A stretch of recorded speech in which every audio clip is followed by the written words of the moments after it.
Welcome to the Fire and Earth podcast with your hosts, Jason Mefford and Kathy Gruver. Fire and Earth, giving you the keys to unlock your limitless potential. Hey everybody, welcome to another edition of the Fire and Earth podcast. I am your co-host, Kathy Gruver. And I'm Jason Mefford, and today we are joined by my friend Teresa Kwon, and we're so excited. Yay! Woo! All right, now, Teresa, we'll kind of let you introduce yourself a little bit, because I know you, but a lot of the viewers may not know you. Mm-hmm. But one of the things that, as we've talked about that we're both really passionate about is people, and actually using people as, even saying words like investment or asset is bad, right? Mm-hmm. But, we're all about trying to help people unlock their potential. And one of the best ways to do that, if you're a business owner or a manager, mm-hmm. is having that team around you and having the culture that you need, right? Yeah. Because when you unlock their potential, your life gets easier. You can transform. You can go to the next level. Mm-hmm. So maybe just kind of introduce yourself to the audience and kind of explain kind of your transition or pivot to where you are now, because I think that's kind of fascinating myself. Sure, absolutely. Well, my name is Teresa Kwon, and I'm a leadership coach for online entrepreneurs who are scaling to 7 to 10 figures in their businesses. And to give you a little background, I definitely am a corporate escapee, is what I like to call it. 25 years of working in just about every industry, except for maybe manufacturing. But well, that was me. Well, there you are. Yeah. So nonprofit, I was in nonprofit government.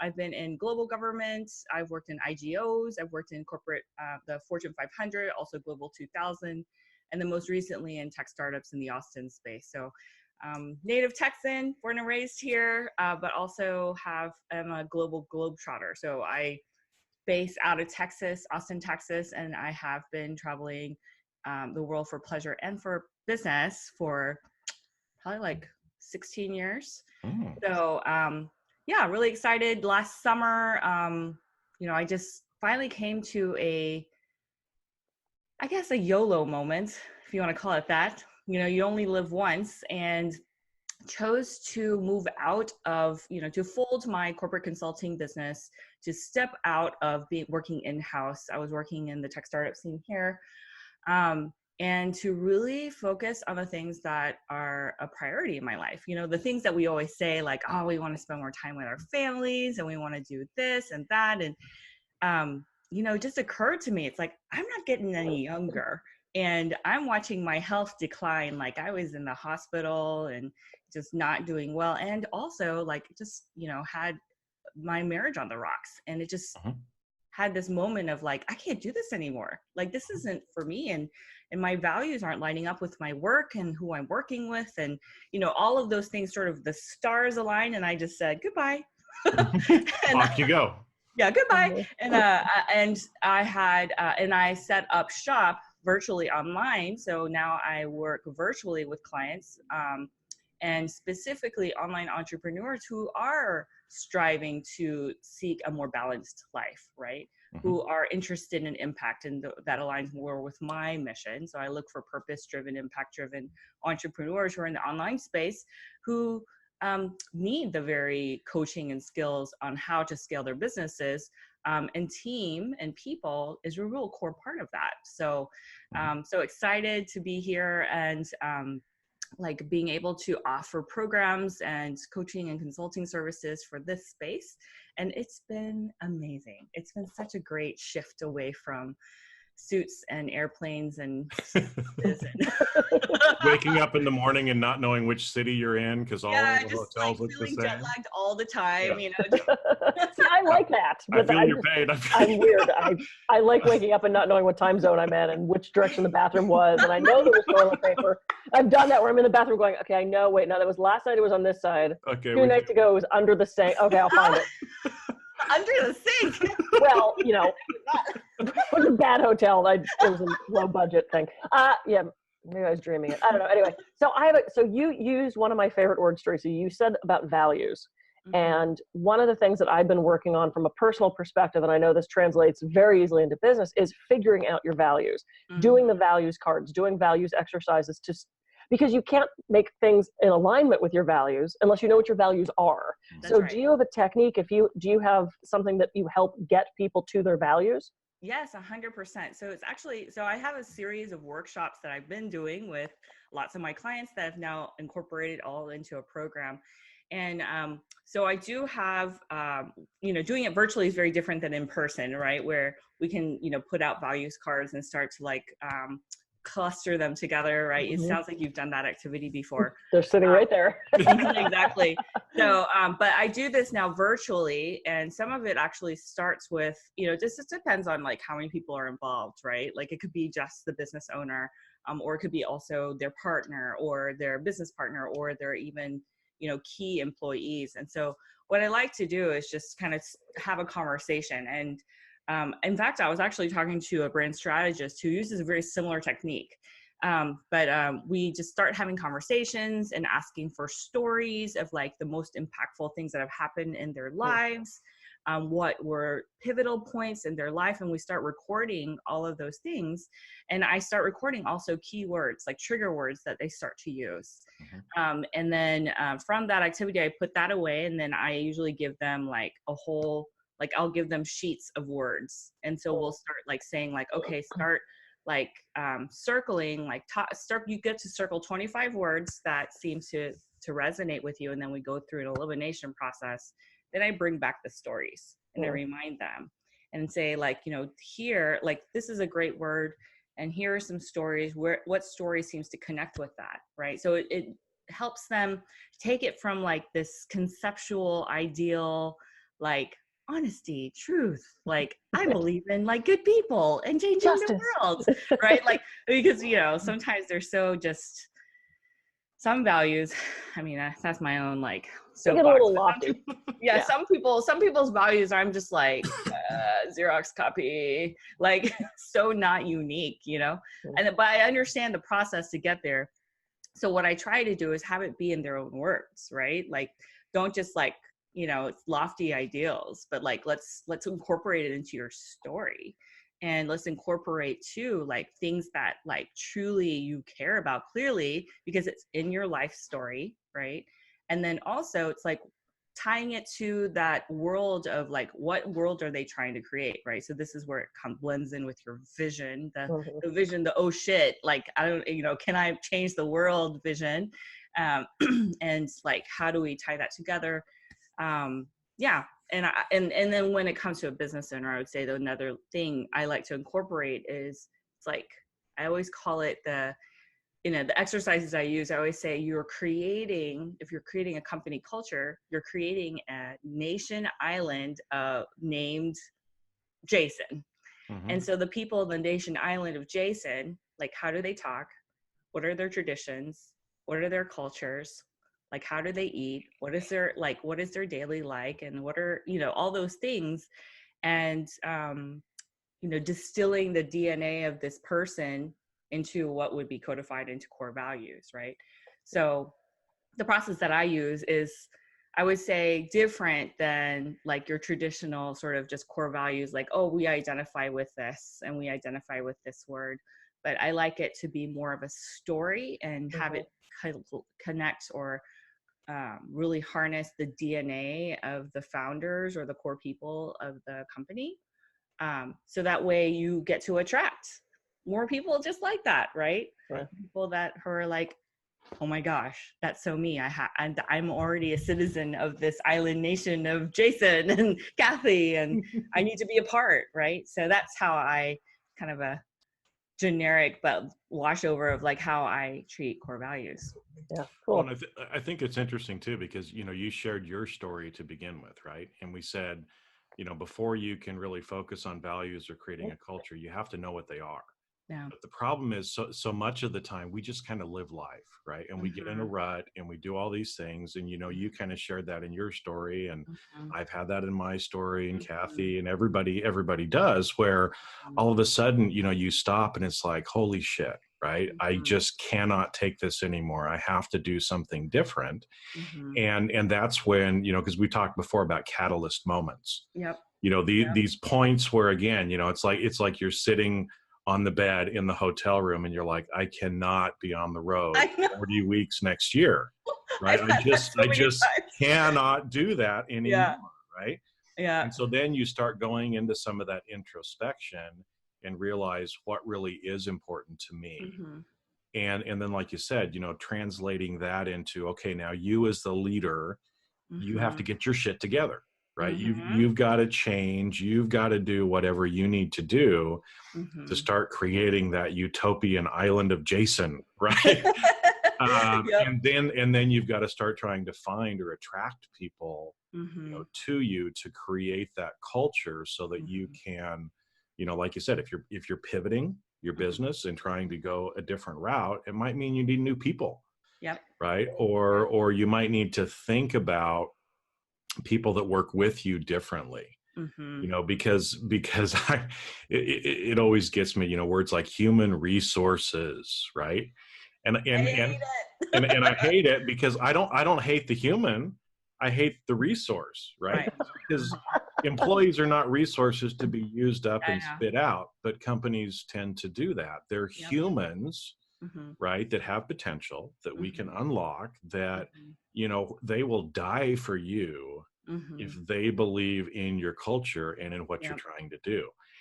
But I know, sometimes it's hard for people to kind of make that switch, which is where you kind of fit in there, is trying to help these leaders figure out, view their people different, and really be able to take advantage of, the investment. Think of it as an investment instead of an expense, or an asset or resource that can be just used up and thrown out, and then you go hire a new employee, right? Exactly. But that's kind of what we've been trained in capitalism, and we could go off on a side tangent there, and I can talk about why it's that way, but we don't have time for that today. But how do you help, or get people to switch or shift that mindset, so that they really can get all that benefit? Because we can't do everything by ourselves. We need the help of other people. Exactly. But until you really make that shift, you're not going to get help from other people like you need it. Yep, exactly. I would say that especially in this online space, or even the tech startup world, it's, what's the story? The guy in the hoodie goes to his parents' garage, and like makes this thing from scratch, brings in his buddies, and like, then you like have Apple. So I think, So like I would say that it's also unique to this online entrepreneur space, largely because so much technology facilitates your ability to do all the things by yourself, right? So solopreneur has become that coined word, and I actually always tell them, I'm like, solopreneur is a misnomer. It's more like you guys have DID, like you are doing like 8 person's jobs and putting on all the hats, and you're talking together and having a meeting in your head, and you have no idea because you're just doing all the things. Really? Is that why I talk to myself so much? I know. I'm an only child. They feel like y'all are weird. Yeah, I know. Of course I'm talking to myself. Sometimes you need expert opinion. Yeah, exactly. So one of the things I do like try to point out, I do point out from the beginning, is that that there is a shift that needs to be made with those who are starting their own business. It's a very different creature than working for somebody else and being a leader than it is to work for yourself and be the leader. And so it's hard because when it's out of your pocketbook and your profits, like there's something that happens to the mindset of scarcity. Like, people think, ooh, like if I hire someone, that's X amount of dollars less a month for me coming back to me, or like, ooh, I feel the burden of now I have to like not only, make money enough for me and my family, but now it's for their and their family, and there's this lack sense that happens, and I get it. I mean, I'm in that space. We're all in that space, right? I identify that, and I call that the business owner mindset. right? Where you and yourself, it's the universe revolves around you and the success around you and what you have to offer, product, service, whatever that is, and the people that serve you, right? They serve you, versus shifting to what I call the leader's mindset, which is actually not from a place of scarcity and poverty, but from a place of wealth, of like, I have much, like, and I have this incredible ability to be able to create this entity that creates business, like that creates money, right? And I come from a place of overflow, and I am looking to invest, not my dollars for capital, like basically somebody's, becoming a cog in the machine to like make me make more money, but thinking in terms of like, oh, well, who can I invest in? Who do I see potential in that also, like, it's like a partnership, but it's also a mentorship, right? Mm-hmm. So instead of seeing them as an expense, like, ooh, they're taking money from me, it's more like, I'm giving from my overflow and I have much, and I want to invest in this person and watch them blossom and unlock and become an even greater version of themselves. Mm-hmm. And watch that it comes back in spades. Like the byproduct of that is so much more. And it's like 10x what you're going to get dollars for time versus investing in this person with the right values, with the right culture, with the right heart, like, and saying like, I actually care about your success, not just my success and not just my business's success, but each person's success. And when you are able to pour into that person the loyalty, the love, the amount of like effort and motivation, like all the things that all the managerial sciences talk about, it's like, how do you get them to be motivated? And I'm just saying, love on them, man. Like, see them as a person. Like, if you are there and championing their actual individual personal success, you're going to see all those things, and you don't have to have a conversation about being motivated or engaged. Yeah. Well, and the other thing. Oh, sorry. Go ahead. Well, I would say, just to your point about, wealth and this idea of overflow, wealth is not just money. That's right. We have wealth from time and relationships. And when I started my massage practice, I was doing all my own laundry. I was doing all my own everything. And someone called one day and said, I know this is last minute, but can you give me a massage? And I realized I was out of sheets. I had a car full of sheets. Mm-hmm. And I said, is my job a laundress? Or is my job a massage therapist to help other people? And that was the day I stopped at my local little dry cleaner place. And I said, what do you charge to do laundry? Good for you. That was the day I went, screw this. I'm a massage therapist. I am not. I just turned down money because I had to do laundry. Right. What? And I know. The time it was taking me, and the folding, and I have an assistant. And every week, the sign on my ceiling changes. The CD changes. She does stuff around my office. And there was one day a client came in. He laid on the table. He flipped over. He looked at the sign on the ceiling, and he goes, that's the same sign that was up there last week. And I said, yeah, well, my assistant's out of town. And he goes, really? You couldn't change your own sign? Oh. And I said, I could, but in the time that it takes me to run my errands, change the sign, change the CD, I could be returning phone calls. I could be researching your condition. Mm-hmm. I could be relaxing. I could be eating. I could be peeing. I could be taking a walk. So I can't change my own sign. And oh, by the way, if I changed the sign, I wouldn't have time to give you the massage today. Get out of my office. It took me an hour to change the sign, but it was just that idea. I mean, I actually thought about it for a second, and I thought about, no, I don't have the time to change my own sign. I love it. Yeah. Because in that 3 minutes it takes me to pick a sign, put it, 3 minutes, but that's 3 minutes for me to nurture myself, as opposed to doing some silly thing around my office. And that was the shift that I had of, I need help, and it's okay to have people do things for you. And that expanded my wealth, not only productivity wise, but also my own personal wealth of well-being and feeling good and health and all that stuff that we kind of forget about when we talk about wealth. So I love that you're encouraging people to do that. I mean, we have to.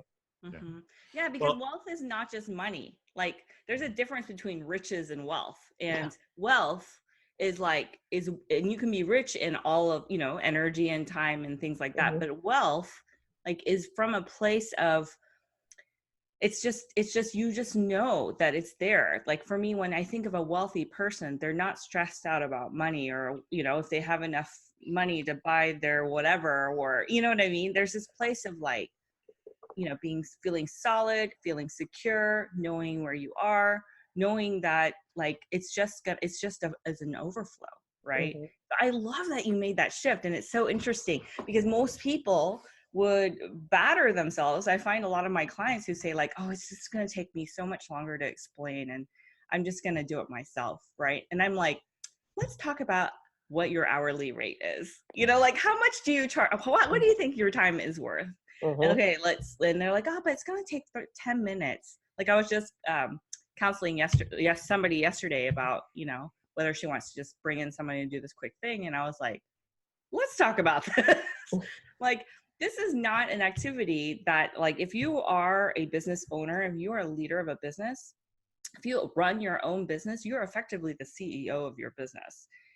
Does the CEO, it's not to say that they couldn't do it and that they're not humble, but like, is that the ROI that you can best reap from your time, right?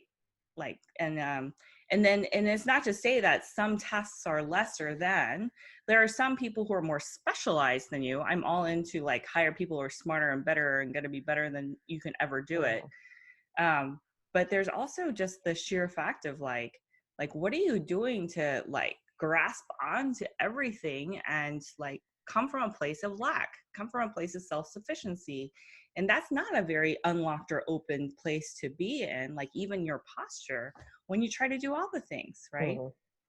Well, I think that's a great example too, because I love that concept that you said about the business owner versus the leader mindset. So here's kind of an example of that, right? Of and actually seeing people as humans. You know, because we've had in the news, you hear stuff about minimum wage and, you know, a lot of stuff about this. So let me try to kind of, you know, put this in an example, right? Yeah. And so let's say again, you know, you're the CEO of whatever the company is, you earn, we'll just say $100 an hour to make it easy, right? And so, yeah, does it make sense for you to spend $100 of your time to go wash the sheets, as an example? Or is it better to pay someone $10 an hour to wash the sheets, and then you're a net $90 ahead, right? Exactly. And the general, you know, capitalistic kind of view would be, well, how little can I pay to get somebody to wash my sheets, right? And so they might look at that and say, well, I'm just going to do a minimum wage job, right? So whatever it happens to be, I'm picking $10 just for the hell of it, right? But the leader mindset, again, I think would be different, of saying, instead of trying to find a minimum wage worker that you only pay $10 an hour and that you treat like some piece of shit sometimes, right? Because you're just the person who washes the sheets. Why don't you pay that person 20 or 25 bucks an hour? Give them, you know, more accountability, give them more ownership in what they're doing. You're still 75 bucks ahead. Yep. But when you shift that kind of from the leader perspective and instead see that person as, hey, this is another human being who has a family, that most of the blood-sucking companies out there would only pay $10 an hour, but I see potential in that person. I like that person. I want to be friends with that person. And I want to help take care of and help provide for their family as well. Now you start to see them in a totally different light. Oh, yeah. And you don't see the $25 of, oh, I could have only spent 10. Right. Right. It's like, screw that. Right. Why don't you actually let this person have a real working wage where they can live their life, can provide for their family? Because that little shift and that extra, in this instance, $15 an hour, that's going to create an employee that loves you, who's willing to die for you. And guess what? You're not going to have to try to motivate them, right? Nope, you pay them not at $10 all. an hour, you're going to spend a whole bunch of time with this with a carrot and a stick trying to beat them, you know, or do whatever to motivate them. You actually pay them and appreciate them and treat them as a human. You're going to get way more than 25 bucks an hour out of that person. And you're still ahead by 75. Yeah, right? exactly. And I love that. I love that you say that. It's like, you're still ahead by 75. Like, why are you feeling the lack? And I wonder, and, you know, I've been thinking about this from like trying to think of other metaphors, right? To help people grasp and understand, like, what does it mean to operate from a wealth mentality? And instead of like, the what can you do for me for as little as possible, or who's, race to the bottom for like the same amount of effort, right? I think it's interesting that people think like, oh, well, this person's willing to work minimum wage for me, and they expect the same amount of care and effort as someone if they were to double that, right? To pay $20-$25 an hour. They expect the same level of commitment and the quality of work and et cetera. And I'm like, you get what you pay for, you guys. Like, this isn't like closeout sales of like trying to find the lowest bidder for your, for your work. If you care about your business and you want people to care about your business the way you do, which is 100% of the time, 10 out of 10, every single one of my clients, that's what they complain about. How do I get my employees or my staff to like care about my business the way I do? And I was like, well, first of all, let's talk about how you treat them. Like, like, are you, and it's not just about money, but like, are you constantly just hounding them? Like, are you even asking them? Are you seeing them as a human being? Like, oh, I'm friends. I'm the nicest boss in the world. And I was like, well, let's first of all throw away the boss word. Like, like who thinks that their bosses, I mean, there's nice bosses and not so nice bosses, but like that already tells you have a hierarchy with this person. Yeah. Not to say that there isn't, but like you're doing a pecking order, and like you already, all the little micro nuances, microaggressions that people don't realize that are coming into the relationship with their team member. It's like, yeah, no, they're not going to serve you the way you think, or serve the business the way you think, because it's actually, I think that's the thing. It's like a lot of people who do their own business is a personal brand. It's like attached to who they are, their reputation, their identity, like how they do things. So easily you're like, oh, I need someone to work for me. And I'm saying, no, what you need is someone to work for the business, and you serve the business too, right? Yeah. There was a funny thing that was on Facebook yesterday. It was a photo of a guy in a suit next to a Lamborghini, and it said, if you work really hard and you dedicate yourself to your job, in 5 years, I'll be able to buy another one of these cabs. And I was like, that's freaking brilliant, because that's true. I have so many people, clients, friends, family who work for that other guy. Yep. And they're like, why am I busting my ass so you can have another jet? Yep. It's like, there's that mentality. So we have like 3 minutes left. So yeah, I know we do this. Yeah. It goes quick. It goes quick. Anything you want to add, Jason, or Teresa, anything you want to wrap up with? We'll throw your website out and all that good stuff. Well, sure. Yeah, I was just going to say, I mean, again, kind of what we've been talking about for people, if you really want to get, potential out of people and really build a team and the culture, you've got to get away from the draconian type of hierarchy that most people have been used to, and start thinking of it as a team that's working for a bigger goal, because that's where culture comes in. If you can bring in people that believe in the culture, that believe in you, that you treat like human beings, and they will die for you. I mean, these people will be there, they'll be around, and not try to do the race to the bottom, but treat people as humans the way they should be, is, it's a big passion for me, because again, it's we need that leader's mindset where we're thinking about these people that we're working with as human beings. And one of my nephews actually worked for a very wealthy man.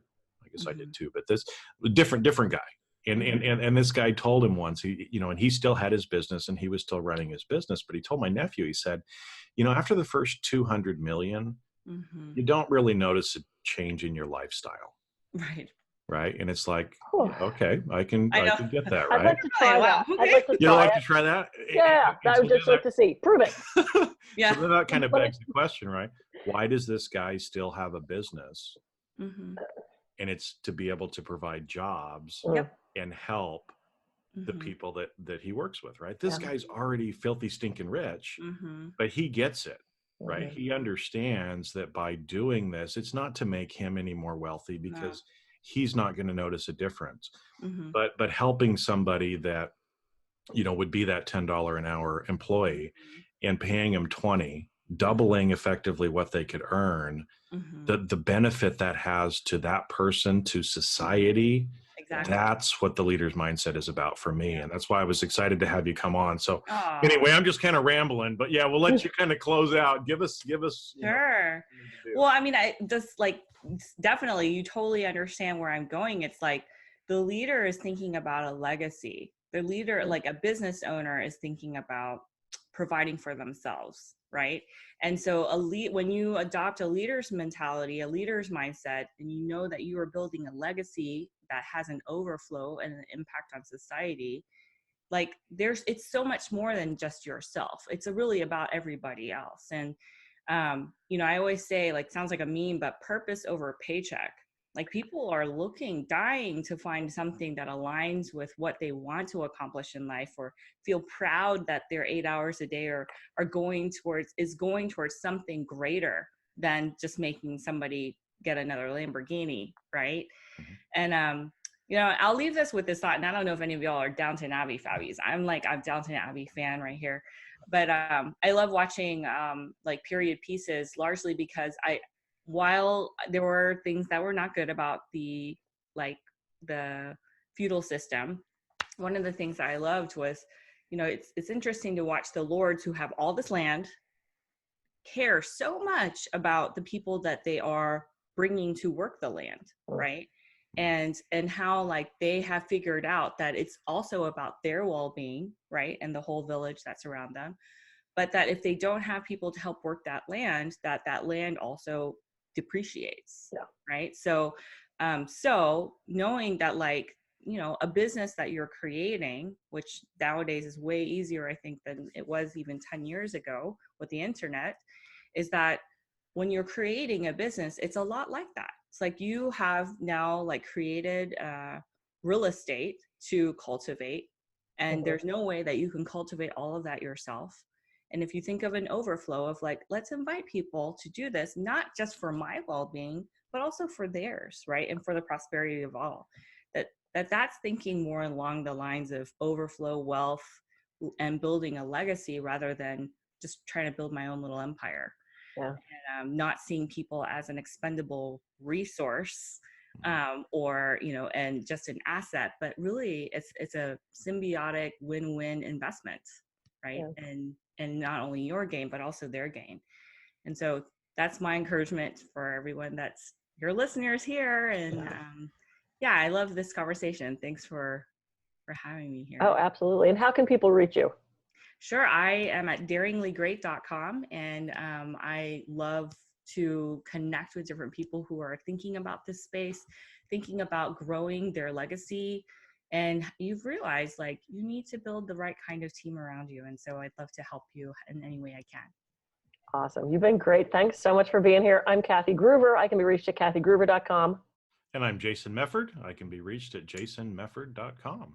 So go out there, unlock your potential, and get a great team of people around you, and actually treat them as human beings. And you're just going to be amazed at what happens in your life. So thanks, and we'll see you on another episode of the Fire and Earth podcast. See ya. See ya.